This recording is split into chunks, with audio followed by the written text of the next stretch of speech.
numeris 1 pasaulyje. Sveiki gyvi, čia laida apie žūklę. Poledinės žūklės sezonas įsibėgėja, ledas storėja ir suteikia mums vis daugiau galimybių sužvejoti solidesnę žuvį. Dabar trumpai apie tai, ką matysite šiandien.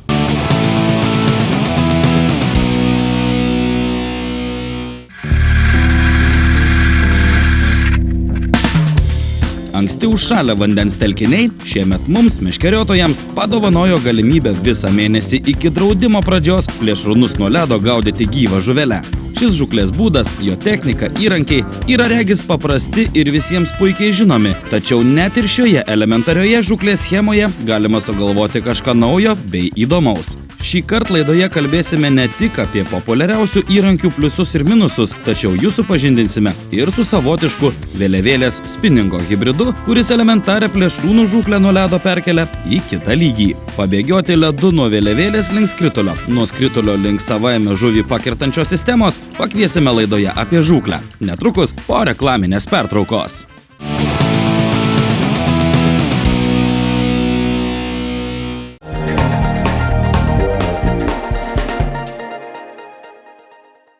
Elektroninė parduotuvė save gerbiančiam žvejui. Spiningavimas.lt.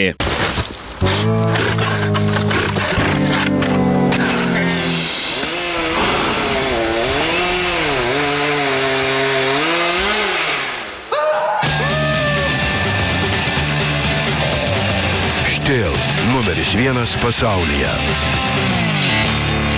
Elektroninė parduotuvė save gerbiančiam žvejui. Spiningavimas.lt.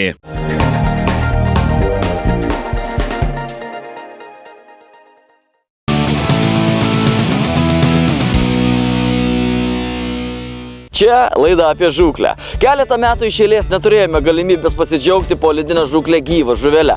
Nuo šiemet gamta davė visą mėnesį tam, kad galėtume po ledu įleisti gyvą žuvelę ir vilioti plėšrūną. Jeigu gamtos sąlygos leis, šiuo būdu lydeką galėsime vilioti iki pat draudimo pradžios, iki pat naujų metų sausio 1 dienos. Ta žūklė regis yra visai tokia paprasta, labai populiari, nereikalaujanti daug įgūdžių, tačiau mūsų laidos komanda į tai pažiūrės kiek kitų kampų.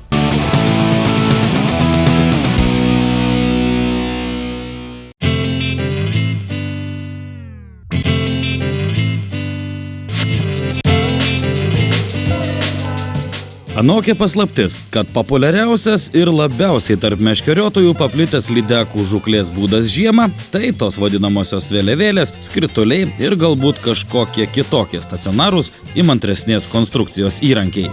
Gaudyti plėšrūnus žiemą šiuo būdu gali ir mažas vaikas. Užtenka turėti gyvų masalinių žuveliokų 15-20 metrų tvirto ant vėliavėlės užvynioto valo, kabliuko su svareliu ir šiek tiek tos žvejiškos uoslės, ieškant tinkamos vietos spastams paspęsti. Sportiškesnė žūklės mėgėjai į vėliavėlę žiūri kiek skeptiškai ir kartais jie būna teisūs. Neretai aktyviai švytuokle ar blizgute plėšrūnus viliojantis žvejas vėliavėlėmis meškeriojantį kolegą apgaudo kone sausų rezultatu. Per eketės bėgantis žvejas lydeką randa pats, o štai prie vėliavėlės valo prisegta žuvelė lydeką turi privilioti pati. Neretai ant stacionaraus įrankio kabliuko lydeka ir nepasikerta. Tai anokia naujiena. Suerzinta neaktyvi žuvis tiesiog kerta žuvelę, ištempia kelis metrus valo ir jas pjauna. Kai dirbi švytuokle, kibimas dėl savaime suprantamų priežasčių dažniausiai būna realizuojamas. Kaip ten bebūtų, tačiau žūklė stacionarių įrankių ant ledo irgi turi savotiško žavesio. Pamačius tyrančią vėliavėlę, padažnėja pulsas, kojos pačios pradeda bėgti raudono taško link, o ausys iš tolo mėgina išgirsti, sukasi ritelė ar ne. Jei plėšrūnai būna aktyvūs, per dieną gali tekti subėgioti ne 1 kilometrą. Dėl šiltų žiemų mūsų laidos komanda gyva žuvelę nuo ledo žvejojo jau senokai. Nuo sausio 1 gyvų masalų žvejoti bus draudžiama, todėl išnaudojome pirmo ledo teikiamas galimybes ir medžiodami lydekas keletą dienų praleidome ant ežerų. Išbandėme ir labai įdomų poledinės lydekų žūklės prietaisą, kurį sugalvojo mūsų laidos bičiulis. Tačiau apie tai papasakosime šiek tiek vėliau. Dabar aptarkime elementariuosius dalykus. Įrankių polediniai lydekų žūkliai gyva žuvelė yra prigalvota tikrai labai daug. Tai galbūt toks universaliausias ir pats paprasčiausias, elementariausias įrankis tai yra skritulys. Jis turi žinoma daugiau minusų žvejojant ant ledo negu pliusų. Puikiai tinkamas vasarą atviro vandens sezonų, tačiau ant ledo, na, sakyčiau, daugiau tai yra tokia išeitis negu įrankis lydekų žūklė. Išeitis ta prasme, kad, na, neturime nieko, įsimetėme į dėžę ir nešamės. Užima labai mažai vietos, bet jo minusai yra tie, kad jeigu šąla, mes negalime gerai pastatyti, jo negalime ant grynledžio kažkur tai statyti, reikia išgręžti kažkokią papildomą dar jam eketę, pusę eketės pastatyti. Žodžiu, jis gali ir prišalti, ir valas prišala, ir po to kibimas kartais nematomas, kartais tiesiog štai taip atsistoja į eketę, jau lydekai užkibus. Ir mes galvojame, kad tas skritulys tiesiog ten taip stovi, kaip mes jį pastatėme. Realiai jis jau stovi eketėje įtemptas jau su užkibusi lydeka arba turėjome ten kibimą. Tačiau jeigu netoliese esam, tai įrankis tinkamas ir legalus, tikrai galima juo lydeką žvejoti. Kitas įrankis tai yra štai tokios konstrukcijos vėliavėlė, čia jau gerokai sudėtingesnis įrankis ir, na, turi tikrai daug labai pliusų ir būtent yra skirtas tik polediniai žūkliai. Pagrindinis jo yra pliusas tas, kad juo galima uždengti, štai šitų ratu galima uždengti eketę. Uždengėme tą šviesos dėmę vadinamą, kuri gali atbaidyti plėšrūną, nes tos dėmės fone kažkur tai plaukia mastalinė žuvelė ir lydeka gali negriebti, gali tiesiog pasibaidyti tokios vietos. Todėl štai uždengus viskas, ta problema įsprendžiama. Dar vienas dalykas, įsprendžiam kitą problemą, kad eketė nešala. Tai vat, tas yra gerai. Ir, na, įrankis tiek gal, kad kiek sudėtingai surinkamas, ilgiau reikia su juo daugiau laiko skirti tam, kad jį surinktume, sudėtume, tačiau tai yra tikrai puikus ir daugelio žvejų naudojamas įrankis. Ko gero, vienas populiariausių tarp žvejų štai tokios konstrukcijos vėliavėlės. Jos geros tuo, kad labai yra kompaktiškos, jas labai patogu yra štai taip sulankstyti, sudėti ir užima jos labai mažai vietos. Esminis, žinoma, minusas šitos vėliavėlės yra jos tvirtumas. Jie pagaminta iš plasmasės ir ritelė yra pačiame centre. Jeigu nėra labai daug valo privyniota, sakykime, ten 20-25 metrai valo užvynioti, tai didelį lydeka, sverinti, na, sakykime, 5-6 kg, gali išvynioti valą ir smūgiai sulaužyti tokią vėliavėlę ir nutemti ją į eketę. Visai nesudėtingai, nes, na, konstrukcija, sakyčiau, yra gana silpnoka, nors žvejoti tokias nedidelis lydekas, arba jeigu esate kažkur tai visai netoli ir girdite, matote kibimo momentą, tuomet nėra problemos. Bet to dar žvejai šiek tiek patobulina, kaip ir visas kitas, nes viena problemų yra ta, kad ritelė sukasi smūgiuojant lydekai, kimbant ritelė pradeda suktis greičiau negu išbėga valas ir gali susidaryti tą vadinamą barzdą, valas susipainioti ir lydeka viską gali arba nutraukti, arba tiesiog pajausti nereikalingą pasipriešinimą ir įspjauti mastalinę žuvelę. Žodžiu, konstrukcijų yra tikrai labai daug, savadarbių konstrukcijų, bet šį kartą aš norėčiau dar pašnekėti apie vieną mūsų laidos bičiulio Kesto sukurtą konstrukciją. Tai yra toks, na, meškerėlės ir vėliavėlės tokia hybridas, tokia samplaika, kuri, na, iš tikrųjų labai įdomi ir tikrai verta dėmesio, nors galbūt daugelis žvejų man pasakys, kad tai yra gana gramozdiška, užima labai daug vietos, tačiau tai yra tikrai labai įdomu. Ir vuolia, mūsų kolega Kęstutis ir jo paties sugalvotas įrankis polediniai lydekų žūkliai gyva žuvelė. Išvydus šią sistemą, iš pradžių norisi pasikrapštyti pakaušį, mėginant suprasti, kas čia ir kaip tai veikia, tačiau vėliau supranti, kad viskas yra genialu, kas yra paprasta. Į žūklę visuomet žiūrintis su polėkiu ir namuose prie darbastalio netingintis pasikrapštyti žvejas, šią vėliavėlės ir žeminio spiningo sistemos hybridą sugalvojo ir sukonstravo pats. Veikia ji nepriekaištingai ir kimbančią žuvį dažniausiai pakerta be žvejo pagalbos. Labai smagu žiemą gaudyti lydekas gyvą žuvelę, bet žvejybos krituliais arba vėliavėlėmis tai truputį praranda malonumo žvejybą, kad reikia traukti žuvį už valo užkibusią, o nuspręsta buvo pasidaryti tokias meškerėlės tam, kad žuvį ištraukti iš vandens žymiai maloniau, kada jauti smūgius per kotą ir, nu, ta žvejyba tampa tikrai pilnavertiškesnė tokia. Tik labai buvo sudėtinga surasti pavyzdį, kaip būtent pasidaryti tas meškerėlę žvejoti ant ledo, nes Lietuvoje kol kas nėra žvejojančių tokiu būdu, tad teko kreiptis į šiais laikais visagalį internetą ir bandyti informacijos surasti ten, nors ten irgi nebuvo grinai tokio varianto, kokį aš pasidariau, teko sukonstruoti iš tokių ten kelių rastų pavyzdžių. Visų pirma, tai aišku reikia stovelio, nes meškerę reikia padėti, kad ant ledo nesimėtytų, tai čia iš vamzdžio strypelis, į kurį galima įstatyti meškerėlę.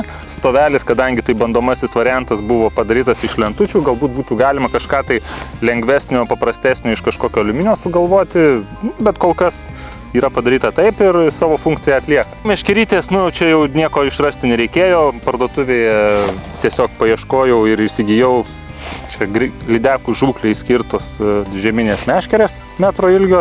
Visas ypatumas šitos sistemėlės reikėjo sugalvoti, kaip būtent meškerėlė, kaip signalizuos kibimą. Ar tai buvo reikalinga plūdė, buvo iš pradžių bandyta galvota, ar tai kažkokia tai kaip vėliavėlės principas, kad kažkas mums duotų vizualinį signalą.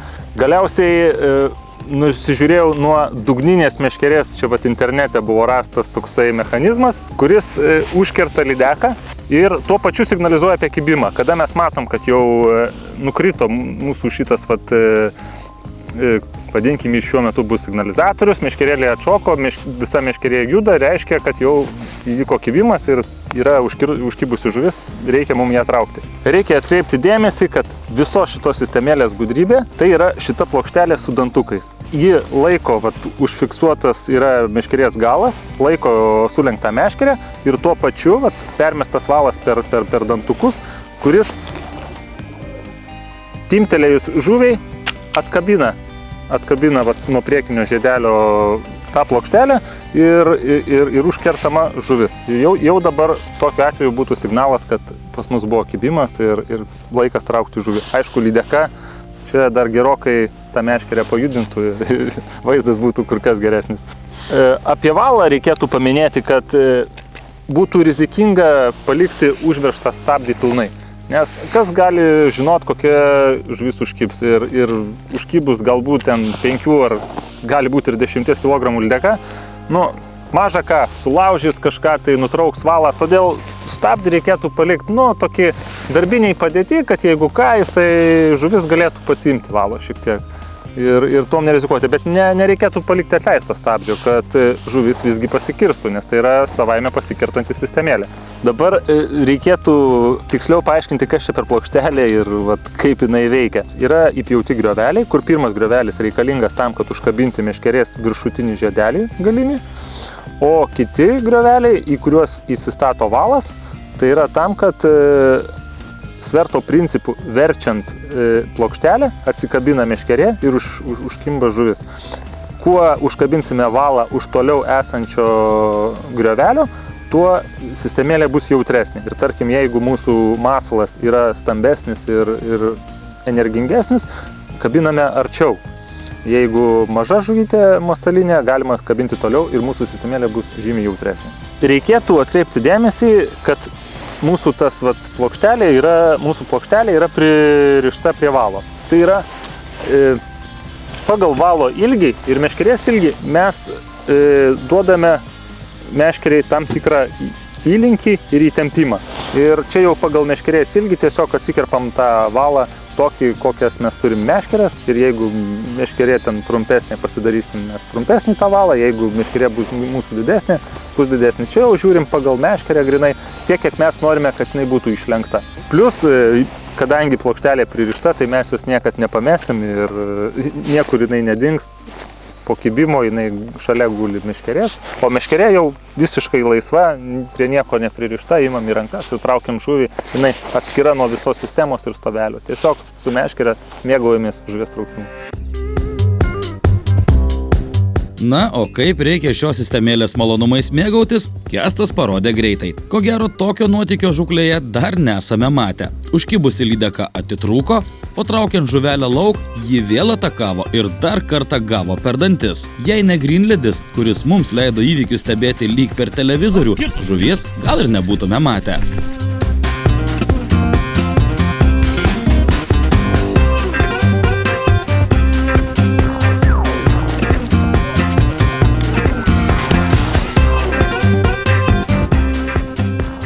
Negalima sakyti, kad vienareikšmiškai tai yra geriausia sistemėlė ir nieko geriau už ją nėra, nes visos sistemėlės turi savų pliusų, savų minusų. Tai vat, kaip minėjau pradžioje, tai privalumai tie, kad žuvį traukti su tokiu įrankiu yra didelis malonumas, ypač jeigu žuvis didesnė. Trūkumas būtų toks, kad galbūt, kadangi viskas veikia automatiškai, mes neturim galimybės pasirinkti, kada pakirsti žuvį, viskas vyksta žaibiškai, kada lydeka tik tai stveria už žuvytės. Tokiu atveju tikrai ne visi kibimai realizuojami, bet daug lydekų pagauta ir tikrai pagauti lydekas galima. Nors kita vertus ir pakertant žuvį savarankiškai irgi tikrai ne visi kibimai būna realizuojami ir irgi būna tų pačių variantų, kada žuvis atsikabina ir laimikį ne visada pavyksta ištraukti. Todėl reikėtų atkreipti dėmesį, kad būtent šitai sistemėliai, kuri veikia automatiškai ir žuvytę reikėtų kabinti ant kabliuko tam tikrų būdų. Būtent kabliukas turėtų būti veriamas žuvytei į nugarą. Tai yra todėl, kad lydeka stveria visų pirma žuvytę tiesiog kaip šuo kaulą per vidurį. Ir kabliukas įsegtas į nugarą taip pat iš karto papuola lydekai į burną ir užkirtimo momentu, taip turėtų būti, dažniausiai kabliukas irgi segasi tada lydekai į šaptus. Jeigu bus kabliukas vertas žuvytei į burną, gali būti, kas greičiausiai ir nutinka, tada stveria lydeka už žuvytės, timtelna, mūsų sistemėlė suveikia, bet kabliukas išlekia iš masalinės žuvelės, lydeka nepasikerta, savaime suprantama, nes jinai to kabliuko būna neapžiojusi. Kaip užkabinti masalinę žuvelę? Viskas priklauso nuo naudojamo sistemėlės ir žvejo įsitikinimų. Populiariausia į sistema yra labai paprasta. Tačiau ko gero, svarbiausia visais atvejais yra tai, kaip godžiai lydeka masalą stveria. Jei ji neaktyvi ir žuvelė tik ragauja, tuomet nepadeda jokie vaistai. Kalbant apie poledinę žūklę gyvą žuvelę, apie sistemėlės daug nieko nepasakysiu, nes tai viskas labai paprasta, kaip ir žvejojant gyvą žuvim plūdinę meškerę, tai yra štai trišakis arba dvišakis kabliukas, plieninis pavadėlis. Svarelis vėlgi, svarelį galima naudoti, galima ne. Jeigu gelmė yra iki metro, iki 2, tai dažniausiai žvejai svarelio nenaudoja, žuvelė tiesiog pati plaukioja tais visais horizontais, nuo dugno iki pat ledo paviršiaus. Lydekai tai ne problema, jinai tokį masalą tikrai griebsti ir čia nebaisu. O svarelis yra naudojamas, jeigu yra gelmė 3, 4, 5, 6 metrai po ledu. Tuomet be svarelio tiesiog tą žuvį sunku panardinti į atitinkamą gylį, kur tikimės, kad gali būti pasislėpusi tykoti grobio lydeka. Kalbant apie valą, tai vėlgi valas neturėtų būti labai plonas, netinka, jokių būdų netinka pinti valai, nes pintas valas įšąla į ledo kraštą ar dar kažkur, tai jokių būdų netinka pinti valai. Vis tik dugne yra daug kliuvinių ir lydeka labai dažnai, jeigu mes statome įrankį kažkur tai netoli žolių linijos, gali įtraukti į žolės ir tenka kartais stiprokai patampyti valą, kad ištraukti, išpešti su visomis žolimis lydeką. Todėl valas neturėtų būti labai plonas. Manau, kad 35-100, 40-100 tai yra pats tas. Storesnis irgi nelabai, nes trukdo masalinės žuvelės judėjimui. Neretai poledinė lydekų žūklė stacionariais įrankiais yra prilyginama labai pasyvių žūklių tipui. Tačiau jei žvejys nėra tinginys, o kibimas prastas, tuomet verta pabėgioti ir kas 15-20 minučių pamėginti žuvelį įkišti vis į kitą eketę. Lydeko aktyvumo pikai žiemą po ledu tokie patys panašiai kaip vėlyvą rudenį. Būna anksti ryte, kažkur tai apie pietus ir žinoma vakare.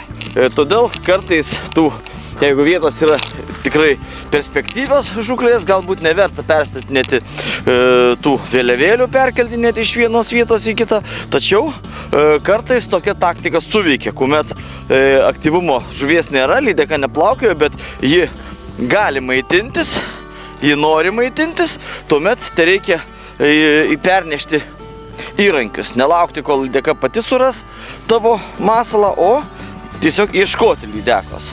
Kartais tokia taktika, kaip jau sakiau, visai neblogai suveikia.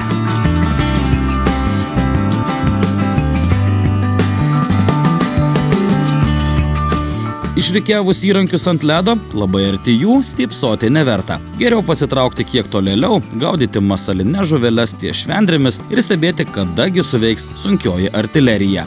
Triukšmas ar tiesiog buvimas arti vėliavėlių gali trikdyti lydeką, ypač jei ant ledo nėra sniego ir viskas matyti kaip ant delno. Beje, norime priminti, kad gaudyti nuo ledo vienas žvejas gali tik 4 įrankiais, todėl jei dirbate balalaiką, atminkite, pastatyti galite tik 3 lydekų žūklės pastus. Ir dabar va čia kažkas buvo iššovė, aišku, valo daug ištraukta, ar yra kažkas ar ne, nežinau, bet patikrinti verta, būtent, o štai tokia, yra, va, čia va, kai ką aš kalbėjau, kad vat smagu būtent traukti tą lydeką ir nemaža visai, va, ir būtent jį pasikirto staigiai. Griebė žuvelę, nes žuvelė buvo nuleista po ledu štai tiek, 2 sprindžius.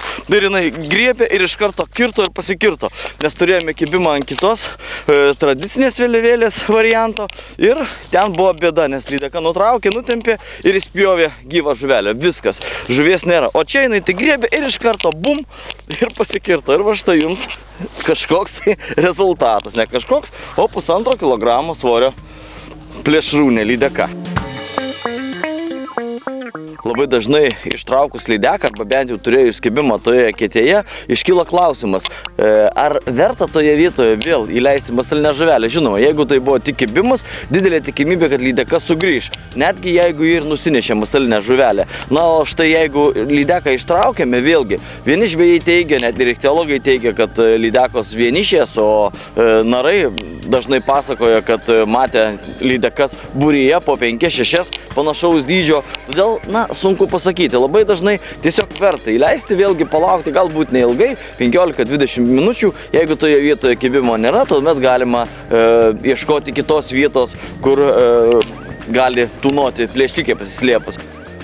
Na kągi, štai taip šauniai šiandien pabėgiojome ant ledo. Susipažinome ir jums papasakojome apie įdomų poledinės žūklės įrankį, kurį nesunkiai galite susikonstruoti ir išbandyti patys. O dabar belieka žiūrėti į dangų ir prašyti rimtesnių šalčių.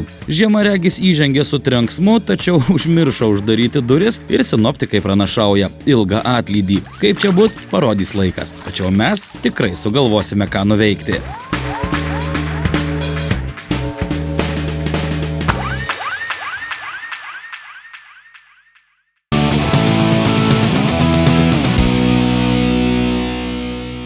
Šis lydekų žūklės būdas regis visiems puikiai žinomas, labai populiarus, tačiau net ir čia galima sugalvoti kažką tai įdomaus.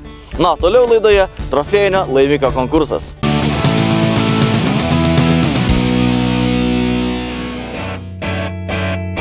Trofėjinis laimikis gali virsti vertingu prizu. Jei sugavai kažką tokio, kuo norėtum pasigirti prieš visus, nedvejodamas siųsk mums žuvies nuotraukas ar video elektroniniu paštu apie zukle@gmail.com. Neužmiršk nurodyti žuvies svorio bei ilgio, papasakok, kur, kada ir ką žuvis tvėrė. Kiekvieną savaitę išrinksime vieną trofėjinio laimikio konkurso nugalėtoją, kuriam mūsų laidos draugas žuklės reikmenys fanatikai.lt padovanos vertingus prizus. Primename, laimikio nuotraukas galite mums siųsti elektroniniu paštu apie zukle@gmail.com.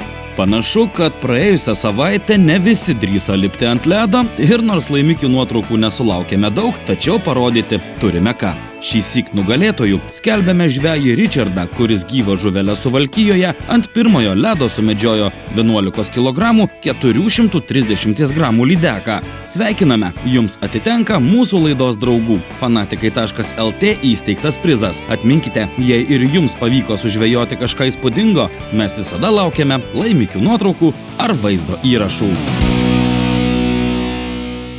Sveikiname šios savaitės trofėjinio laimikio konkurso nugalėtoją ir šiandien viskas. Susitiksime kaip visada lygiai po savaitės. Ate?